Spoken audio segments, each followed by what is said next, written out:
অভিনন্দন জানাই বাংলাদেশ জামাত ইসলামকে এবং জামাত ইসলামের আমির ডাক্তার শফিকুর রহমান সাহেবকে। বিএনপির রাষ্ট্র ক্ষমতা কি বৈধতা পাবে? নাসিরউদ্দিন পাটোয়ারি একটা অবাক করা তথ্য ফাঁস করেছেন। তিনি বলছেন, দেশের রাষ্ট্রপতি হচ্ছেন ডক্টর মোহাম্মদ ইউনূস। শুভেচ্ছা জানালেন তারেক রহমান। আমরা কেউ সংবিধান সংস্কার পরিষদের সদস্য হিসেবে নির্বাচিত হইনি। বিএনপির নবনির্বাচিত এমপিরা কি জাতির সাথে মশকরা শুরু করলেন? জুলাই বিপ্লবের রক্ত কি তাহলে বৃথা যেতে বসেছে? নির্বাচনে জিতে কি বিএনপি ভুলে গেল তাদের দেয়া ওয়াদার কথা? প্রথমেই জানাবো, সংবিধান সংস্কার পরিষদের শপথ নেয়নি বিএনপি। অনুষ্ঠানের শুরুতেই সালাউদ্দিন আহমেদের ঘোষণা, আমরা কেউ সংবিধান সংস্কার পরিষদের সদস্য হিসেবে নির্বাচিত হইনি। শপথ গ্রহণের সাথে সাথে বিএনপি সরকারের হিসাব নিকাশ এলোমেলো। দর্শক, জুলাই সনদের প্রথম পেরেকটা এভাবেই বোধহয় মারল বিএনপি। বিষয়ে ঐক্যমত্যে পৌঁছেছে যে নির্বাচনে ব্যাপক অনিয়ম হয়েছে, কারচুপি হয়েছে, ভোট ডাকাতি হয়েছে, ইলেকশন ইঞ্জিনিয়ারিং হয়েছে।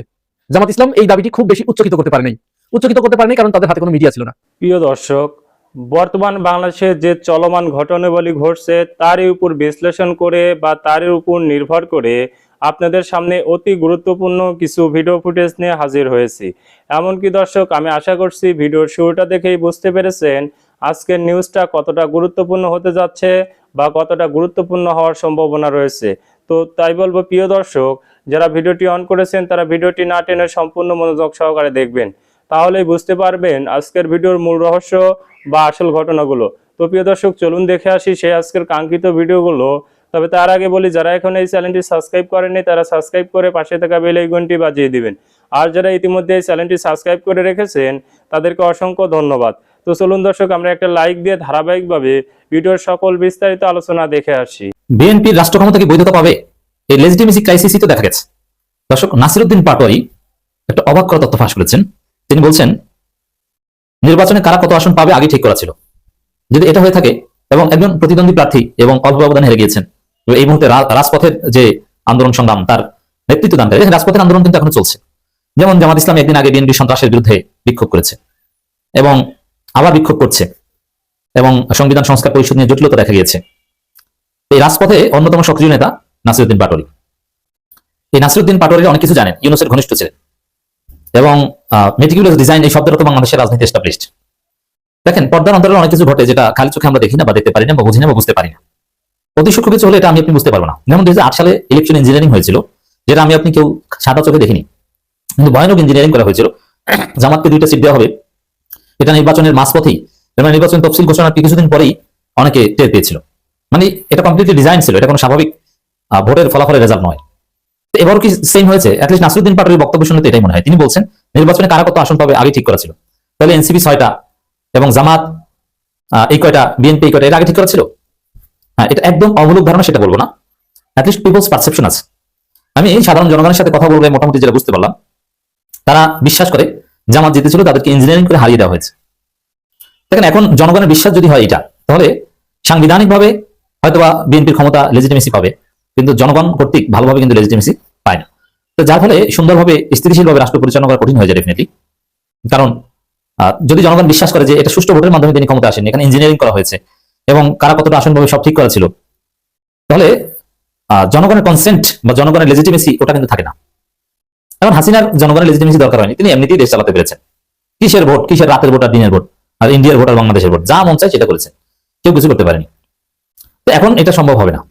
অতএব নাসিরউদ্দিন পাটোয়ারির যে অভিযোগ, এটা সুরাহা না করলে দেশ চালানো কঠিন হয়ে যাবে। এটা সুরাহা কি? এখানে বিএনপিকে আমরা ওইভাবে দায়ী করতে পারি না, কারণ নির্বাচনটা তো বিএনপি সরকার অধীনে হয়নি। বিএনপি চেয়েছে, অথবা তারা ডিপ স্টেটকে ম্যানেজ করে তারা ইঞ্জিনিয়ারিং করে ক্ষমতা এসেছে, ইটস ট্রু। এরকম অনেকেই চায়, জামাতও চায়। যদি ফাঁকে ফোকরে ক্ষমতা আসতে পারে, আমি জামাত কত ফেরেশতা মনে করি না, তারাও এটা সুযোগ গ্রহণ করবে। যেমন দলিল হচ্ছে 2006 সালে বিএনপি যে মহা কারচুপি নির্বাচন আয়োজন করেছিল, যেটা বানচাল হয়ে 111 ঘটেছে, সেই ইয়াজউদ্দিন আহমেদ প্রধান উপদেষ্টা প্লাস রাষ্ট্রপতি KM হাসান, মনে আছে না? সম্ভবত 22 জানুয়ারি নির্বাচন। সেই 22 জানুয়ারি নির্বাচনে ভুয়া ভোটার তালিকা তৈরি থেকে শুরু করে নিজেদের মাধ্যমে একটা পাতানো নির্বাচন করে ক্ষমতার সাথে চেষ্টা বিএনপি জামাত করেছিল। সেটা কি জামাত জানতো না? জামাত জানতো এবং জামাত ওয়াজ পার্ট অফ দ্যাট। এর মানে সুযোগ পেলে ইলেকশন ইঞ্জিনিয়ারিং বা এগুলো অ্যাটলিস্ট ওরা করে, আর জামাত অ্যাটলিস্ট দেখে মেনে নেয়। কমপক্ষে এতটুকু তো আপনাকে স্বীকার করতে হবে। তো এই জন্য বিএনপি চেয়েছে, করেছে, পেরেছে। আওয়ামী লীগ অতীতে চেয়েছে, পেরেছে, করেছে, থেকেছে। কিন্তু দায়টা এখন দিতে হবে ইউনূস সরকারকে। কারণ তারা কেন করতে দিয়েছে, তারা কেন এটা চেক দেয়নি এবং জনগণের ভোটাধিকার কোথায়? তো এইটা একটা গ্রেট লেজিটিমেসি কোশ্চেন, যার ফলে এটা একটা সুরাহা করতে হবে। কতটুকু কারচুপি হয়েছে, কতটুকু ইঞ্জিনিয়ারিং হয়েছে, আসলে ফলাফল পূর্ব নির্ধারিত কিনা, এই প্রশ্নগুলো একটা কমিশন গঠন করা যেতে পারে। অথবা জামাত যে 32 আসনের তালিকা দিয়েছে যে তাদেরকে ইচ্ছাকৃতভাবে হারিয়ে দেওয়া হয়েছে, ওই 32 আসন ওটার ভিত্তিতে মামলা হবে, রিকাউন্টিং এর নির্দেশ দিতে পারে কোর্ট, তারপরে ফলাফল পরিবর্তন হলে হতে পারে। অ্যাটলিস্ট এটা হলো করা দরকার। নির্বাচন কমিশন তো এখানে ইঞ্জিনিয়ারিং এর পার্ট, তাদের কাছে ন্যায় বিচার চেয়ে লাভ নাই। নির্বাচন কমিশন আপনারা দেখেছেন তৈরি করে গেজেট দিয়ে দিয়েছেন, মানে বিভিন্ন ঢাকার অনেক দূরের যে প্রার্থী প্রত্যন্ত অঞ্চলে, তারা ঢাকায় এসে নির্বাচন কমিশনের রিকাউন্টিং এর জন্য আবেদন করবে বা অভিযোগ দাখিল করবে, তার আগে গেজেট দিয়ে দিয়েছে। আর গেজেট হলে আর রিকাউন্টিং বা এগুলো করা যায় না, করা যায় যদি আদালত নির্দেশ দেয়। এবার নির্বাচন কমিশন এই ইঞ্জিনিয়ারিং এর বা কারচুপির পার্ট, এটা স্পষ্ট। এখন যেহেতু নির্বাচন কমিশন আর কিছু করার নাই, নির্বাচন কমিশনকে আমরা আগে সন্দেহ করেছিলাম, এটা বিএনপি কমিশন সূক্ষ্মভাবে তার ঘটনা ঘটিয়ে দিয়েছে। এই জন্য কোর্ট হচ্ছে সেই ভরসা। আদালত এই নাসিরউদ্দিন পাটোয়ারিদের জামাতের যে অভিযোগ, এটার তদন্তের কিংবা পুনর্গণনার বা কোনো অনিয়ম হয়েছে কিনা এই বিষয়ে কমিটি গঠন করার নির্দেশ দিতে পারে। আদালত সবার ঊর্ধ্বে, আমরা চাই এরকম একটা কিছু হোক। তো দর্শক, অ্যাটলিস্ট এটা যদি সুন্দরভাবে করা হয়, আদালতের মাধ্যমে জামাতের নাসিরউদ্দিন পাটোয়ারিদের অভিযোগগুলো সুরাহা যদি করা হয়, পুনর্গণনা করে বা অন্য কোনোভাবে তদন্ত করে, তাহলে তারেক রহমান ফুল লেজিটিমেট প্রাইম মিনিস্টার হবেন। নইলে ইথিক্যাল লেজিটিমেসি কোশ্চেন হবে, এতে কোনো সন্দেহ নেই। এই নির্বাচনে কারা কত আসন পাবে সেটা আগেই ঠিক করা ছিল বলে মন্তব্য করেছেন জাতীয় নাগরিক পার্টির মকুশামন নাসিরউদ্দিন পাটোয়ারি। তিনি বলেন, মানুষ আমাদের উপর ভরসা রেখেছে। একজন 90% বৃদ্ধা সাভার থেকে আমাকে ভোট দিতে এসেছিল, কথা বলতে পারে না, আমাকে একজন ক্যান্সারের রোগী ভোট দিতে এসেছিলেন, কিন্তু এই মানুষের ভোটগুলো হলো তারা চুরি করেছে। মির্জা আব্বাস ভেরি সিরিয়াস ছিল, যে কোনো ভাবে হোক, যেমন মির্জা আব্বাস এবং সেই ববি হাজাজ নাকি একটা আছে এমপি, মামুনুল হকের আসনে হয়েছে, এরা ভোট কারচুপি করে এমপি হয়েছে। অ্যাটলিস্ট আমার এতে কোনো সন্দেহ নেই। টাকার কমি, টাকার বিনিময়ে পুরো যে আমাকে বানাতে হবে, যে কয় ভোটে হোক, তোমরা যেভাবে পারো করতে হবে, সব চেষ্টা করেছে। টাকার কাছে নাসিরউদ্দিন পাটোয়ারিদের রাজনীতি, মামুনুল হকের রাজনীতি হেরে গিয়েছে, তাদেরকে হারিয়ে দেওয়া হয়েছে। এটা একদম সত্য কথা। ওভারঅল হয়তো বিএনপি জিতেছে, এটা আমি বিশ্বাস করি, এবং এটাই সত্য, কারণ আওয়ামী লীগের ভোট পেয়েছে বিএনপি। কিন্তু অনেক আসনে জামাত জোটের প্রার্থীদেরকে টাকার কাছে হারিয়ে দেওয়া হয়েছে। নাসিরউদ্দিন পাটোয়ারি বলেন, এনসিপি কয়েকটি আসনে পাশ করেছে, সেখানে বলা হল প্রবাসীদের ভোট, তারা অভূতপূর্বভাবে সাপলাকলি এবং আমাদের 11 দলীয় জোটকে ভোট দিয়েছে। আপনাদের কোনো কিছু দিয়ে ঋণ শোধ করে দেওয়া, প্রবাসী যারা জেলে ছিল বা তাদের উদ্দেশ্যে এই কথা বলেছে। প্রবাসীদের ভোট, এটা এখন পর্যন্ত পার্সেন্টেজ আসেনি, যে পোস্টাল ব্যালটের ভোট প্রবাসীদের যেটা এসেছে, জামাত জোট কত পার্সেন্ট পেয়েছে, এটা 70%-এর উপরে হবে। এবং শিক্ষিত সাধারণ জনগণের ভোটও জামাত 60% উপরে পেয়েছে। বিএনপি জিতে গিয়েছে আওয়ামী লীগের ভোটে। অভিনন্দন জানাই বাংলাদেশ জামাত ইসলামকে এবং জামাত ইসলামীর আমির ডাক্তার শফিকুর রহমান সাহেবকে। বাংলাদেশে স্বাধীনতার পর এই প্রথম বাংলাদেশ জামাত ইসলামীর নেতৃত্বে প্রধান বিরোধী দলের চেয়ারটি অলঙ্কৃত করেছেন ডাক্তার শফিকুর রহমান সাহেব। আপনারা জানেন, দীর্ঘদিন পর্যন্ত বাংলাদেশ জামাত ইসলামকে রাষ্ট্র ক্ষমতায় নেয়ার জন্য যার অক্লান্ত পরিশ্রম, এবং তিনি ওই ব্যক্তি যিনি সভামঞ্চে পড়ে গিয়েও জাতির উদ্দেশ্যে দিক নির্দেশনামূলক বক্তব্য দিয়ে এই বাংলাদেশের মানুষকে জাগ্রত করেছিলেন, তিনি হচ্ছেন ডাক্তার শফিকুর রহমান সাহেব। আমরা অপেক্ষায় ছিলাম বাংলাদেশের ডাক্তার শফিকুর রহমান সাহেবের নেতৃত্বে এই প্রথম কোনো রাষ্ট্রপ্রধান হিসেবে তিনি দায়িত্ব পালন করবেন এবং সরকার হিসাবে জামাত ইসলামকে নিয়ে আসবেন। কিন্তু আমরা শুনেছি নির্বাচনের সেই পরিচ্ছন্ন কারচুপি, যেটা সারা বাংলাদেশের মানুষ দেখেছে, যে করেই হোক বাংলাদেশ জামাত ইসলামের নেতৃত্বে 11 দলীয় জোটকে ক্ষমতায় আসতে দেওয়া হয়নি। কিন্তু দমে থাকেননি এই দলটি। ডাক্তার শফিকুর রহমান সাহেব দেশের স্বার্থে, জাতির স্বার্থে, দেশের প্রয়োজনে এবং দেশের মানুষের প্রয়োজনে বিরোধী দলের চেয়ারটি অলঙ্কৃত করে তিনি সরকারকে সহযোগিতার আশ্বাস দিয়ে আজ শপথ বাক্য পাঠ করেছেন। এবং তিনি বাংলাদেশ জামাত ইসলামের নেতাকর্মীদেরকে আগামী নির্বাচনে রাষ্ট্র ক্ষমতায় যাওয়ার জন্য, জনগণের কাছে পৌঁছে যাওয়ার জন্য, সকল মানুষকে প্রস্তুতি গ্রহণ করার জন্য ইতিমধ্যেই নির্দেশ দিয়েছেন। আমি এ কারণেই অভিনন্দন জানাই ডাক্তার শফিকুর রহমান সাহেব এবং জামাত ইসলামকে, যে বাংলাদেশ জামাত ইসলামীর ক্ষেত্রে এই প্রথম স্বাধীনতার পরে প্রধান বিরোধী দলের শক্তি হিসাবে আবির্ভূত হয়েছে বাংলাদেশ জামাত ইসলামী। বাংলাদেশ জামাত ইসলামী প্রধান বিরোধী দল হওয়া মানে হচ্ছে তারা আগামীতে রাষ্ট্র ক্ষমতায় বসে যাওয়া, এবং আগামী রাষ্ট্র ক্ষমতায় যে জামাত ইসলাম আসবে, এটা নিয়ে দেশে বিদেশে আর কোনো সন্দেহের কারণ এ কারণে নেই, কারণ যে সরকারে বসেছে তারা তাদের জায়গায় আজকের প্রথম দিনেই কিন্তু তারা জাতির কাছে প্রশ্নবিদ্ধ হয়েছে এবং তারা সংস্কার থেকে ইউটার্ন নিয়েছে। জনগণ ইতিমধ্যেই বুঝতে সক্ষম হয়েছে যে বিএনপি শুধুমাত্র রাষ্ট্রের ক্ষমতায় যাওয়ার জন্য, এমপি মন্ত্রী হওয়ার জন্য, তারা তাদের জায়গায় শপথ নেওয়ার জন্যই ছলে বলে কৌশলে সংস্কারের পক্ষে অবস্থান নিয়েছে। কিন্তু আজকে যখন তারা সেই সংস্কার পরিষদের সদস্য হিসাবে শপথ বাক্য পাঠ করেননি, তখনই জনগণ ধরে নিয়েছে এরা আর আগামীতে রাষ্ট্র ক্ষমতায় আসতে পারবে না। কারণ যারা জুলাই চেতনাকে বিশ্বাস করে না, যারা জনগণের চাহিদাকে পূরণ করতে চায় না, যারা জনগণের সংস্কারকে পূর্ণাঙ্গ রূপে জাতির কাছে অ্যাকসেপ্টেবল করে সেটাকে সুন্দরভাবে গ্রহণ করিয়ে দিতে চায় না, তারা আর যাই হোক বাংলাদেশের এই জুলাই চেতনা, 24-এর গণ অভ্যুত্থানকে ধারণ এবং লালন করতে পারে না। এই বিএনপি কিন্তু আজকের রাজনীতিতে বাংলাদেশের রাষ্ট্র ক্ষমতায় এসেছে শুধুমাত্র এই 24-এর গণ অভ্যুত্থানের জুলাই বিপ্লবীদের কারণেই। এবং এই জুলাই যারা শহীদ হয়েছে, সেই শহীদদের অবদান, রাজনৈতিকভাবে যারা ফাঁসির কাস্টে বিভিন্ন সময় ঝুলেছে, সেই জামাত ইসলামের নেতৃবৃন্দের অবদান, তারপরে মানুষদেরকে খুন, গুম, হত্যা, রাহাজানি করা হয়েছে, সেই সব কিছুর জায়গা থেকে বেনিফিট ভোগ করেছে বিএনপি। এবং সেই বিএনপি বেনিফিট ভোগ করতে গিয়ে যতটা কৃতজ্ঞতাশীল হওয়া দরকার ছিল, সেই কৃতজ্ঞতা তারা প্রথম জায়গায় তারা মিস করেছে। তারা বলার চেষ্টা করেছে শপথ নিব কার কাছে, অথচ স্পষ্ট বলা আছে জুলাই সনদের এই ভিত্তিটার উপরে যে শপথ তার কাছেই নেব যার কাছে আমি এমপি শপথ নিচ্ছি, তার কাছেই আমি জুলাই সংস্কার পরিষদের সদস্য হিসেবেও শপথ নিব। আমাদের বাংলাদেশের নিয়ম অনুযায়ী যদি সংবিধানের কথা বলি, তাহলে নির্বাচন হওয়ার কথা শেখ হাসিনার সেই 2029 সালে। তাহলে কেন আমরা এখন নির্বাচন করলাম এবং শেখ হাসিনাকেই বাংলাদেশ থেকে প্রধানমন্ত্রীর দায়িত্ব অবস্থায় চলে যেতে হলো? তার মানে সাংবিধানিক ক্রাইসিস যখন তৈরি হয়েছে, তখন নতুন জনবান্ধব যে আইন, সেই আইনটা যখন জনগণ অ্যাকসেপ্ট করেছে, জুলাই সনদে জনগণ যখন স্বীকৃতি দিয়েছে, হায়ের পক্ষে যে মানুষ ভোট দিয়েছে, এই ভোটের পরবর্তীতে নতুন কোনো আইন আর প্রয়োজন নেই। কিন্তু বিএনপি সেই আইনটাকে অবজ্ঞা করে তারা শপথ নিয়েছে। সে কারণেই আমি বলছি যে তারা শুধুমাত্র এমপির শপথ নিয়েছে, অন্যটা নেয়নি। না নেওয়ার মধ্য দিয়ে তারা আগামীর সংস্কার প্রশ্নবিদ্ধ করেছে।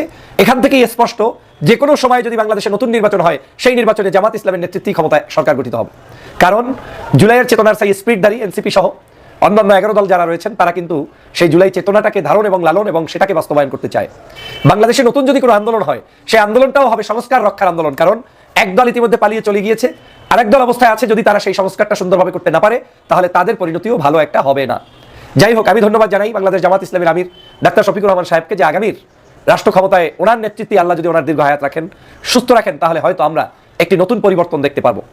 আমি তাকে এই কারণে ধন্যবাদ জানাই যে বাংলাদেশের প্রেক্ষাপটে একটা সময় মানুষের ধারণা ছিল জামাত ইসলাম মানে কারোর সাথে লিয়েজো মেনটেন করে 20টা-25টা সিটের রাজনীতি করবে। কিন্তু এই কোনো একজন ব্যক্তি, যিনি ডাক্তার শফিকুর রহমান, যিনি জনতার সামনে এসে জামাত ইসলামকে গণমানুষের দলে রূপান্তরিত করে এই অঞ্চলের প্রত্যেকটি অলিতে গলিতে সমস্ত জায়গায় জামাত ইসলামের বিচরণ ঘটিয়ে দিয়েছেন। শুধু তাই নয়, ভোটের পার্সেন্টেজে এই সকল ভোট কারচুপি, অন্যায়, অত্যাচার করার পরেও জামাত ইসলাম আর বিএনপির মধ্যে এখন আর তফাৎ বেশি কিন্তু নেই, সামান্য। এই 2-3% যে তফাৎ, এটা আগামী নির্বাচনের পূর্বেই সেটা এত বড় আকারে সাইক্লোন ঘটবে, বিপ্লব ঘটবে, যেটা কেউ কল্পনাও করতে পারেন নাই। একদিকে বিএনপির দুর্নীতি, অত্যাচার, নিপীড়ন, যদি তারা সেটাকে চলমান রাখে, তাহলে মানুষের ক্ষোভে ফেটে ওঠা। অন্যদিকে বিরোধী দল হিসেবে প্রথম টার্গেট এখন দেশি বিদেশি সবাই কিন্তু জামাত ইসলামের দিকে, যে তারা কিভাবে পারফর্ম ভালো করে। পারফরমেন্স যদি তারা সুন্দর করে, তারা যদি নেতৃত্বের জায়গায় থেকে জনগণের সাথে যারা যা কমিটমেন্ট করেছে, বিরোধী দলে বসেও যদি তার অংশ, তারা যদি সেটাকে পালন করার সর্বোচ্চ চেষ্টা চালিয়ে যায়, তাহলে জনগণ এই জামাত ইসলামকে বিশ্বাস করবে এবং তাদেরকেই ভোট দেবে। প্রিয় দেশবাসী, আমি বাংলাদেশের রাজনীতিতে পরিবর্তনের রাজনীতিকে বিশ্বাস করি এবং আমি সংস্কারের পক্ষে একজন অবস্থানকারী ব্যক্তি। আমি চাই বাংলাদেশের সকল নাগরিকরা সমান সুযোগ পেয়ে বেড়ে উঠুক, সরকারি দল বিরোধী দল ভারসাম্যহীন না থেকে একটি ভারসাম্যের জায়গায় এসে সুন্দর সমাজ প্রতিষ্ঠিত হোক। আমার আত্মবিশ্বাস বলে যে সংস্কারগুলো আমাদের সংস্কার কমিশনে আলোচনার মাধ্যমে লিখিত হয়েছে, ওই সংস্কারগুলো যদি বাস্তবায়ন করা যায়, তাহলে কোনো দলই অতিরিক্ত বল প্রয়োগ করে রাষ্ট্রের ক্ষতি সাধন করতে পারবে না। কিন্তু আমার ভয় হচ্ছে এই সংস্কারটা এই গভর্নমেন্টের সময় বাস্তবায়ন করা আদতে সম্ভব হবে নাকি এই সংস্কারটাকে টেনে নিতে গেলে ওই জামাত ইসলামের নেতৃত্বে আগামী সরকার পর্যন্ত ওয়েট করতে হবে। আমি ডাক্তার শফিকুর রহমান সাহেবের নেতৃত্বে বিরোধী দল হিসেবে অন্তত পক্ষে তিনি বাংলাদেশের মানুষের জন্য প্রধান বিরোধী শক্তি হিসেবে, জনতার নেতা হিসেবে তিনি আবির্ভূত হয়েছেন, যেভাবে এটাকে রক্ষা করে আগামীর বাংলাদেশ বিনির্মাণে তার বলিষ্ঠ ভূমিকা রাখবেন, তার সুদীর্ঘ আয়ু কামনা করছি এবং সরকার ভালো কাজ করুক সেটাও আমি প্রত্যাশা ব্যক্ত করছি। সবাইকে ধন্যবাদ। প্রধান বিরোধী দল জামাত ইসলামকে ধন্যবাদ। ডাক্তার শফিকুর রহমান সাহেবকে ধন্যবাদ। আল্লাহ হাফেজ। শপথ গ্রহণের সাথে সাথে বিএনপি সরকারের হিসাব নিকাশ এলোমেলো। দর্শক, বিএনপি কঠিন চাপের মধ্যে পড়েছে, জামাত খেলা জমিয়ে দিয়েছে। দেশ এক ভিন্ন পরিস্থিতির দিকে যেতে পারে, এক জটিল সাংবিধানিক সংকটের দিকে যেতে পারে, যেটা পুরো সরকারকে প্রশ্নবিদ্ধ করতে পারে, লেজিটিমেসি ক্রাইসিসে ভোগার প্রয়োজন হতে পারে। এমনকি অদূর ভবিষ্যতে কোর্টের কোনো রায় অথবা নানানভাবে ডক্টর ইউনূস সরকার থেকে শুরু করে পুরো বিএনপির এই নতুন সরকার বিরোধী সবাই প্রশ্নবিদ্ধ হতে পারে। কোনোদিন যদি এই পরিস্থিতিতে আওয়ামী লীগ ফিরে আসতে পারে, বিএনপি যে আকাম করা শুরু করেছে, বিএনপি সহ ইউনূস সরকার সহ সবাইকে ফাঁসি দড়িতে ঝুলাতে পারবে আইন অনুযায়ী। দর্শক, আপনারা জানেন যে শপথ অনুষ্ঠান হয়েছে, এমপিরা শপথ নিয়েছে। তারপর আমি কথা বলছি, সেখানে সংবিধান পরিষদের সদস্য হিসেবে শপথ নেবে কি নেবেন, এটা নিয়ে জটিলতা ছিল। প্রথমে মিডিয়াগুলো সেই ভোট কারচুপির মতো, রেজাল্ট ইঞ্জিনিয়ারিং এর মতো এখানে একটা ইঞ্জিনিয়ারিং করেছে। ভোটের দিন রাতে ভোটের ফলাফল আসছে, হঠাৎ করে ফলাফল আসছে না, এবং ফলাফল গণনা বা প্রকাশ করার আগেই বিভিন্ন জায়গায় মিডিয়াগুলো প্রচার করে দিচ্ছে যে বিএনপি জিতেছে, বিএনপি জিতেছে, বিএনপি জিতেছে। মানে ফলাফল ইঞ্জিনিয়ারিং এর পক্ষে মিডিয়াগুলো সচেতনভাবে, পরিকল্পিতভাবে বৈধতা উৎপাদন করেছে আগে, তারপরে ইঞ্জিনিয়ারিং করা হয়েছে, জিতিয়ে দেওয়া হয়েছে। মামলাকের ক্ষেত্রে, ইশরাকের ক্ষেত্রে, আরো বিভিন্ন জায়গায় এটা হয়েছে। মিডিয়াগুলো এই ঘৃণ্য আচরণ করেছে, এর ফল তাদেরকে টুমোর পেতে হবে। এখনো সেম, এই শপথ সংবিধান সংস্কার পরিষদের সদস্য হিসেবে শপথ নিতে হবে, এটা জুলাই সনদের বাস্তবতা। এটা গণভোটে পাশ হয়েছে। সংবিধান সংস্কার পরিষদের শপথ না নেওয়া মানে জুলাইয়ের সাথে গাদ্দারি করা, গণভোটের বিরুদ্ধে, গণরায়ের বিরুদ্ধে অবস্থান নেওয়া। কিন্তু বিএনপি বলছে যে না, আমরা শপথ নিব না, যেটা সুস্পষ্টভাবে জনগণের সাথে গাদ্দারি, একদম গাদ্দার, কোনো সন্দেহ নেই। এখানে তারা কি করলো, যে জামাতের ডাক্তার সৈয়দ আব্দুল মোহাম্মদ তাহেরের একটা বক্তব্য মিসকোট করে বিভ্রান্তি তৈরি করলো, যে জামাত নাকি বলেছে যে তারা বিএনপি যদি সংবিধান সংস্কার পরিষদের শপথ না নেয়, তারা একটাও শপথ নেবে না, অথচ এরকম কথা তিনি বলেননি। তো কেন ডাক্তার তাহেরের নামে এই কথা ছড়িয়ে দেওয়া হলো? যাতে বিএনপি যে জুলাইয়ের সাথে এবং গণভোটের সাথে গাদ্দারি শুরু করেছে এটা যাতে ধামাচাপা করে। কিন্তু না, বেশিক্ষণ থাকে নাই, জামাত ঘটনা ঘটিয়ে দিয়েছে। জামাত সংবিধান সংস্কার পরিষদ এবং জাতীয় সংসদ সদস্য দুইটা শপথই নিয়েছে। এখন দেখেন ক্রাইসিসটা কোন জায়গায় ছিল। বিএনপি শপথ নেয়নি, জামাত শপথ নিয়েছে। তাহলে বিএনপি ভবিষ্যতে শপথ নিলে কি না নিলে কি? যদি বিএনপি যে যুক্তিতে শপথ নেয়নি সেই যুক্তিতে জামাতের এনসিপি জানিয়েছে এটা অবৈধ হয়ে যায়। তো বিএনপি যদি ভবিষ্যতে শপথ নেয় কার কাছে নেবে, কিভাবে নেবে? এবং এই শপথের ব্যবস্থাটা করেছে কিন্তু ইউনূস সরকার। তাহলে ইউনূস সরকারের সিদ্ধান্ত অবৈধ। তাহলে তারা যে নির্বাচন আয়োজন করেছে এটা কি বৈধ? সব মিলে কিন্তু পুরো পরিস্থিতি এলোমেলো হয়ে যায়। একদম পুরো দেশ, নির্বাচন, বর্তমান, ভবিষ্যৎ সব এলোমেলো হয়ে যায়। শুধু এটা মনমতো বিএনপি যে ঘটনা ঘটিয়েছে শপথ না নিয়ে, এতে যে সিচুয়েশন দাঁড়িয়েছে, একটা স্কোয়াড তৈরি হয়েছে যে জামাত বিরোধী দল শপথ নিয়েছে আর সরকার দল শপথ নেয়নি। তাতে যা তৈরি হয়েছে তাতে পুরো পরিস্থিতি একটা সংকটের মধ্যে পড়েছে। সবাই লেজিটিমেসি ক্রাইসিসের মধ্যে আছে। এর মানে ডক্টর ইউনূস সরকারের যে সিদ্ধান্ত এবং গণভোটের যে রায় এবং জুলাই সনদ, এগুলোর প্রতি বিএনপির আস্থা নেই। এগুলো তারা বাধ্যতামূলক মনে করে না, যার ফলে তারা মনে করছে না। আচ্ছা দেখেন মজার বিষয়, তারা বলছিলেন শপথ পড়াবেন স্পিকার বা ডেপুটি স্পিকার, এখানে সিইসি শপথ পড়াবেন, এটা আইনে নাই। হ্যাঁ, এটা ঠিক আইনে নাই, সংবিধানে নাই। তাহলে তারপর আপনার শপথটা নিলেন কেন? এখন সারা দেশে জামাত শিবির এনসিবির লোকজন সোচ্চার হয়েছে, তারা প্রতিবাদ করছে। সাদিক ক্যাম্প কঠিন প্রতিবাদ করেছে। এটা জুলাইয়ের সাথে সুস্পষ্ট গাদ্দারি। আসিফ মাহমুদ থেকে শুরু করে জুলাইপন্থী সবাই বিএনপি গাদ্দার বলছে যে বিএনপি 24 ঘন্টা জুলাইয়ের সাথে 2 নম্বরে শুরু করেছে। 24 ঘন্টা যেতে না যেতেই হ্যাঁ এটা বিএনপি করেছে। কিন্তু বিএনপিও জানে যে এই পথে তারা থাকতে পারবে না। ক্ষমতায় টিকে থাকতে হলে জুলাইয়ের সাথে গাদ্দারি করে ক্ষমতায় টিকে থাকতে পারবে না। তো এইখানে বিএনপি অবশ্যই সংবিধান সংস্কার পরিষদের সদস্যদের শপথ নিবে, একটু পরে নিবে, একটু জল ঘোলা করে নিবে। অলরেডি আমরা আমাদের যে সোর্স আছে বিএনপির সাথে যোগাযোগ করার, সেখান থেকে যেটা জানতে পেরেছি যে না বিএনপি নিবে, একটু ঘুরিয়ে খাবে।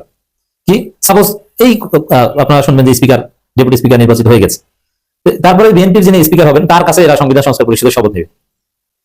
আপনারা এই ঘুরিয়ে খেতে গেলে তাহলে কার কাছে নেবেন? তাহলে আপনারা যে নিয়েছেন ওইটাকে আবার নেবেন নাকি? এই যে এমপি হিসেবে নিয়েছেন সিইসির কাছে, এটা কোথায় পেলেন? স্পিকার ডেপুটি স্পিকার তো নাই।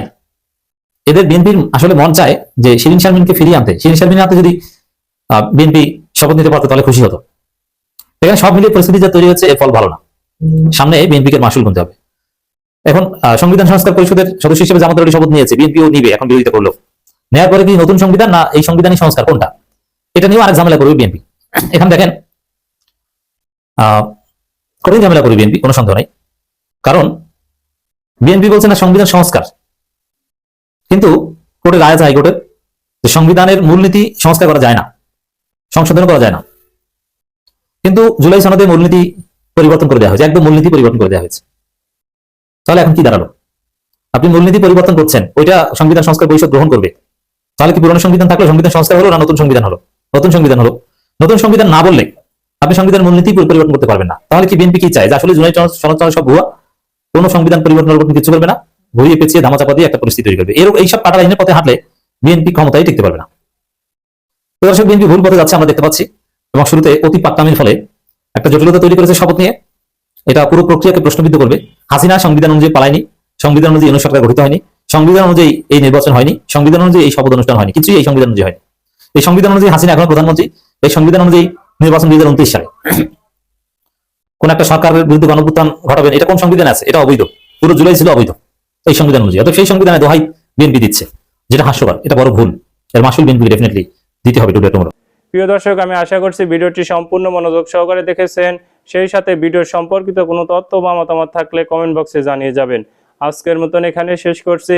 ফিরে আসছি আগামী দিনে নতুন একটি টপিক নিয়ে। সে পর্যন্ত সবাই ভালো থাকবেন। আল্লাহ হাফেজ।